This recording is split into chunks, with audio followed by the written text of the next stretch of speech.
This is what you want to do to practice casting. You want to lift your elbow up to about this degree here, and then you want to focus. You can start off without a disc if it helps.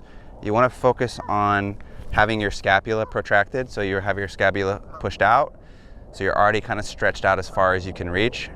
Then you fold your arm in, you'll lift the elbow up a few degrees, and then you're going to work on fully extending this motion outward, and you'll feel kind of like a little pop and buckle right here.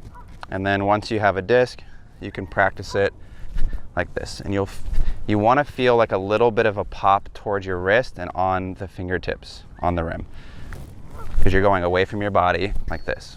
And then once you kind of have a good feel for this motion, you're just going to go back to a reach back. You're going to come into the power pocket, and then you're going to extend. And you want to like overlap this, kind of like a Venn diagram, where you get a little bit of both, but it overlaps. And then you'll kind of get a reach back, a power pocket, and then the cast. And you just want to make sure that this elbow doesn't roll down like this, because that's what will happen a lot of times, is it won't hold right here, and then you go out. So you need to be able to make sure you hold this position, and then cast just like this, with just this part of your arm, where that bicep is staying exactly where it is. And then you just put the disc in, come through, and rip out.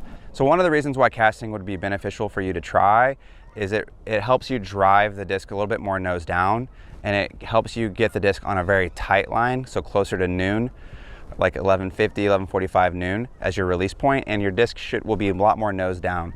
A lot of people work on the power pocket and the reach back, but they don't work on the exact finish, and they have a lot more nose up on their shots. Keeping your fingers on the rim as long as you can gives you more spin and more power, because the fastest part of anybody's throw is the very end of it. Like all this part is relatively slow compared to what happens in the camera, like right here. Like if you're ever filming yourself at 60 FPS and you try to watch the end of your throw, you start missing frames because your throw finally got really fast. So like this is the part that matters the most. It's like, how well do you go through this part is how you're going to throw the best shots you can ever throw.